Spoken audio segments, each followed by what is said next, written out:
Okay, solo training. This is a video that I said I would make for you, basically because I'm realizing more and more with this pandemic how frustrating it is to try to teach something that requires physical contact with people to really learn it well. And so if it's frustrating for me trying to figure out how to teach it, I know it's got to be frustrating for you trying to figure out how to learn it. So I'm going to go through a few. This is going to be kind of a long video, I'll tell you that right now. I'm going to go through a few ideas that I have for training on your own that can actually help prepare you, help kind of ingrain some of those important movements in your head. And I'm going to go through step by step some of these things that I think might help. So in thinking through this, a lot of things came to mind. Things that I have done in the past and things that I've seen done with other people. But I'm just going to talk about ways that you can drill this stuff. It takes a little bit of self-discipline. You have to do it on your own. If you have somebody at home that you can work out with, that's great. If you don't, it makes it that much harder. But if you do have somebody, and if you really want to pursue this, something we want to keep on doing, and that's up to you. I don't know that. Some people take this and then that's a launching pad to get into self-defense and martial arts. Other people, once they're done with this, they're done. But something that you can invest in if you find a good bargain is either Muay Thai pads, which are good for kicking. You can hold them for somebody kicking straight up. They're good for striking, and if you have a partner, this is something you can use. Also, focus pads. Focus pads are they're affordable sometimes. Again, you can find bargains sometimes, but these are smaller and mainly for striking. You can hold two of them like this to practice knee strikes. You could probably hold them out to practice kicks, but you don't want somebody kicking it with full force because it'll tear your shoulder out. So they're mainly for striking. So if you have somebody that can work with you and you want to invest, you can get those. I could show you here, but I'd have to go off camera. I got a pair of Muay Thai pads for, I believe it was between $10 and $15. They were on clearance, and they're smaller than a traditional Muay Thai pad. They're something between the Muay Thai pad and the focus mitt. But occasionally, if you look around at look up martial arts suppliers, you can find some great deals online. So that's one thing you can do. You can invest in that. If you don't want to invest in that, or you can't afford to, then there's some alternatives. One is, and these don't last very long, but this is Styrofoam from something that I think it was a piece of furniture, and some of the Styrofoam that came with it that kind of packed it in. So if you can get a big piece of Styrofoam, it's not going to last you very long, but with I hit it a couple times with my knuckles and it started to deteriorate already, but you can do palm strikes on this. And all I did was hang it up with some tape. You could figure out other ways of doing it. Like I said, it's not going to last for a long time, but it gives you a little bit of resistance. Another thing, if you don't have a heavy bag, or you don't have access to a heavy bags are probably the best tools for doing solo training. You can hit them, you can kick them, knee strike them, and they give you that resistance. One of the things that happens a lot of times if you're just doing shadow boxing, boom, the first time you hit a heavy bag, you end up hurting yourself because there is so much resistance, and that gives you a good idea what might happen if you hit somebody that's really heavy. So a couple things that you can do. One is to if you don't want to invest in some bag gloves. Sometimes you can find those cheap at Big Five. But you definitely want to wrap your wrists with boxing wraps, and those are fairly cheap. You can find those cheap. And there's plenty of videos online to show you how to how to properly wrap your hands. So you want to do that, protect yourself. And also, another thing that can happen when you kick a heavy bag the first time, the resistance can actually knock you back. So it teaches you a lot about feeling force, which you can learn strikes and have them memorized, but if you've never gone up against something that gives you resistance, it's going to be a really strange sensation. So one of the things that you can do if you don't have a heavy bag is you can get a laundry bag or a duffel bag. This is a duffel bag from a Army Navy store, surplus store, but a laundry bag would do just as well. Fill it full of dirty laundry, fill it full of towels. This is not going to be as good as a regular heavy bag, but in a pinch it'll do. So I've got a little hook up here, and I can hang it, and there it is. So I can practice palm strikes, elbow strikes. This is hanging pretty high, so it might be hard, but I can do a knee strike. If I want to try some of those atypical things, I can do headbutt into it. So there's a lot of things you can do with this. You can make it as heavy as you want. Just make sure that you've got it hanging from someplace that's secure. The other thing is that it's canvas, and if you hit that hard, well, we're not hitting with our knuckles anyway. We're doing hammer strikes, palm strikes, but the canvas can kind of rip your skin a little bit more than the stuff that they use on regular heavy bags. So that's one option too, is to get a laundry bag and do that. Something else that's fairly inexpensive, and again, depending on your budget, my grappling dummy is, I use this for practicing ground routines that I really can't practice alone, or I can, but it's easier if you have something that you can imagine being a person. And so that grappling dummy was fairly inexpensive. You can buy them on eBay or Amazon, and all they are the empty grappling dummies. So they're fairly inexpensive, anywhere from, this one was a little bit more expensive because I got it 6 foot, but you can get them smaller than that, and you basically get them, they zip up in the back, and you stuff them full of rags. So, find a bunch of rags and stuff the things, and then you have something that you can practice ground techniques with. So, occasionally you can find a deal on a heavy bag.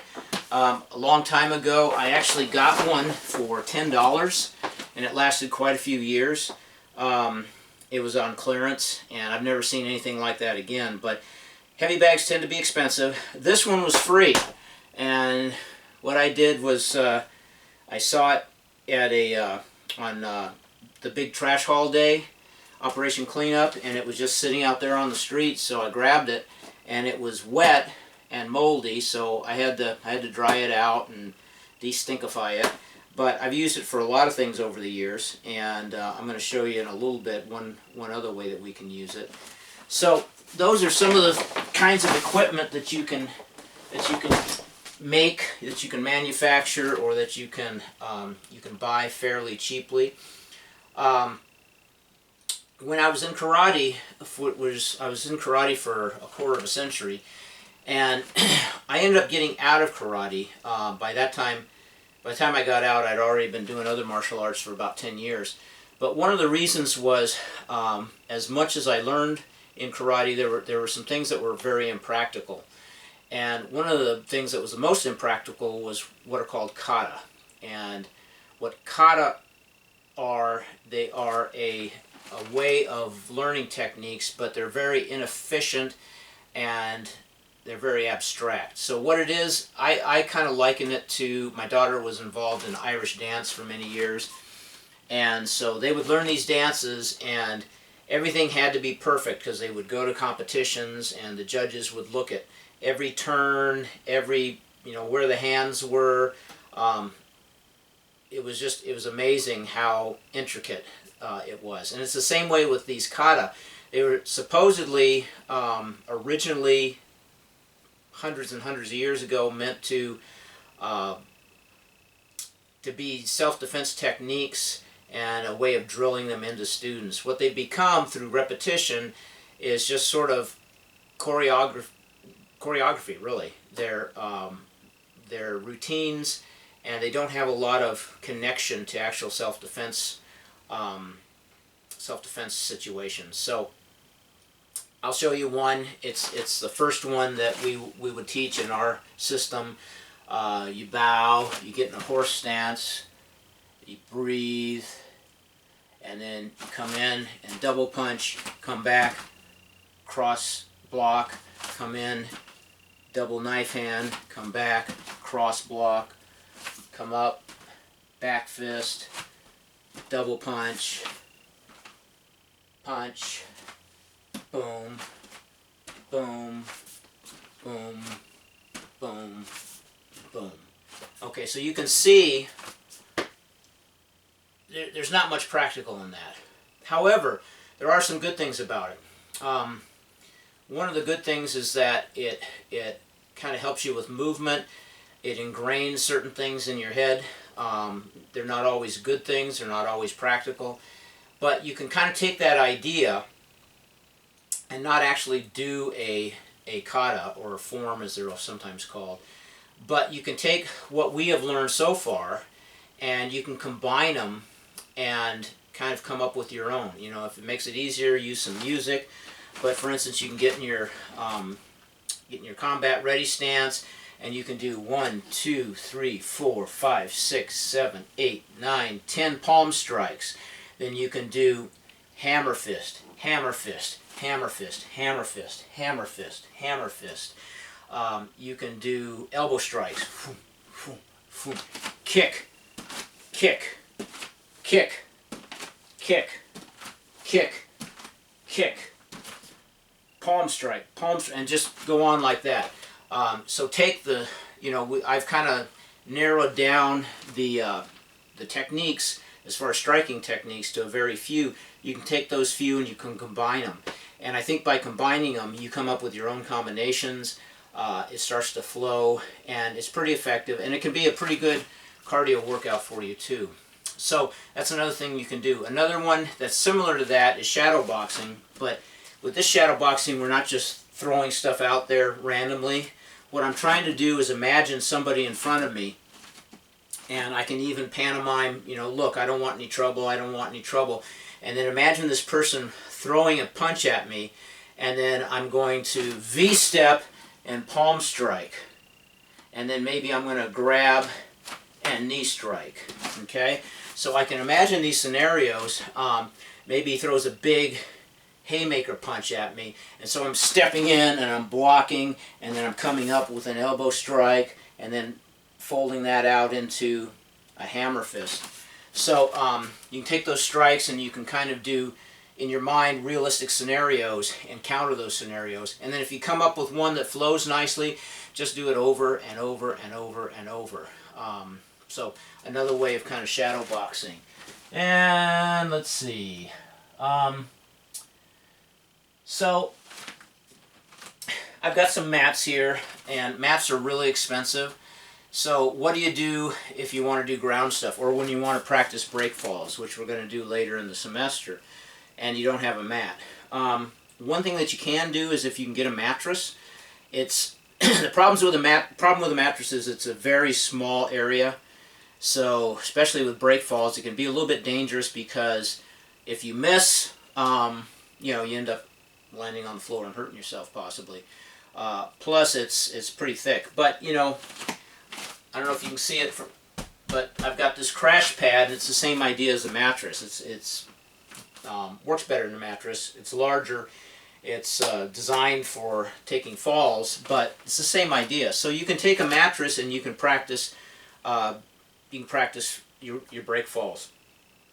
As far as some of the takedowns, if you have somebody you can work with on the takedowns, you can use that mattress, put the mattress behind the person, take the person down onto the mattress so you get a feel for doing the takedowns. Another thing you can do if you have, as I mentioned, I've got this heavy bag. I can simulate a takedown by just doing the movement, step, boom, and I'm doing that sweep, which again we're going to learn later in the semester. If you don't have a heavy bag, you can use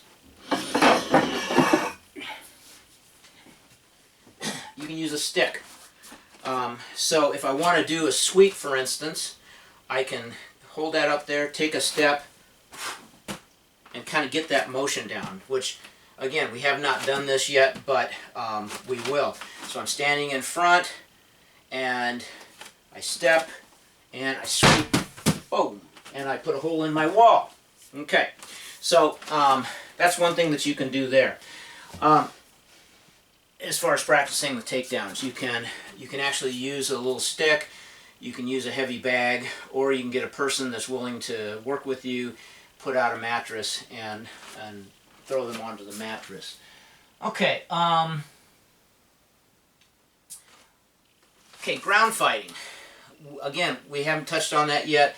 We will, but ground fighting, you don't necessarily need, unless it's the break falls, you don't really need a mattress or you don't need a mat. But what you can do is, and this will make sense when we actually get to this point, you can practice the ground fighting position here, and you can kick, and you can rotate and kick, rotate, kick. You can flip and kick, rotate and flip, boom, boom, like that. Other things that you can do on the ground without somebody on you, or you can get your laundry bag and put it on you to give you a little weight. So if somebody's on top of me, I can practice bridging. I can practice clasping the arm, and if this doesn't look familiar, it's because we haven't done it yet, but we will. And then bridging again and rolling. Okay? So a lot of the ground techniques you can practice by yourself on the ground. Footwork is another thing that you can do, and what I used to do when I was learning some footwork was, and I didn't have somebody I could work with, I would take a trash can and put it in front, and I would pretend that trash can was the person. Hopefully you can see this in the frame, but this is just a little ammo can, and for me that's going to be the person. So if I want to practice my V-step, I just do it around that little ammo can. Again, a trash can will be bigger. It'll make more sense to use something like a trash can. But I can do that. I can keep my hands up, so we're imagining somebody striking and I'm blocking, and I can follow with a palm strike. Or I can come over here, and if I'm close enough, boom, elbow strike. So any of the footwork we can practice. We can get in our combat ready stance, and we can practice moving. If I'm going sideways, I want to step and shuffle, step and shuffle. If I'm going forward, I want to step and shuffle. If I'm going back, I want to step and shuffle. And 1, 2, 1, 2, 1, 2, 1, 2. If I want to go at an angle, boom, boom, doing that V-step. So these are some of the things that you can do solo, and you can improvise the equipment. It's not perfect, but I'm learning that doing things in the midst of a pandemic is never going to be perfect, and there's always going to be something lacking. But if you work on this stuff, you can actually get yourself to the point where you are fairly confident in the movements, and really a lot of that movement is important. I'll tell you one last story that is a little bit relevant, but I think it says a lot about just ingraining some of this stuff. So all of my kids went through karate.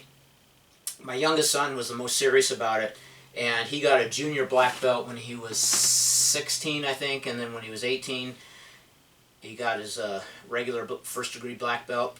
And he spent years, when I would take the other kids, I'd bring him along, he'd watch them, and then when he was in karate, you know, he loved sparring. That was one of the things we did that was really useful. But those kata that I told you about, you know, he learned those backwards and forwards. And just recently he told me, he's in the Marine Corps now, and he told me that learning those katas made doing the drills that they do in the Marine Corps just a piece of cake for him, where other people were struggling with you know, the movement and turning and whatever. Because he had been doing kata for so many years, it was just a piece of cake, because there's a lot of movement in kata. There's a lot of angles, there's a lot of turning, and so that's just kind of, I think, a testament to the fact that when you really drill something, it becomes part of you, and it's available to you in whatever the situation. In his situation, it was just, you know, it was just learning the Marine Corps close order drills. But in other situations, you know, I've mentioned some of my other students that have actually had confrontations.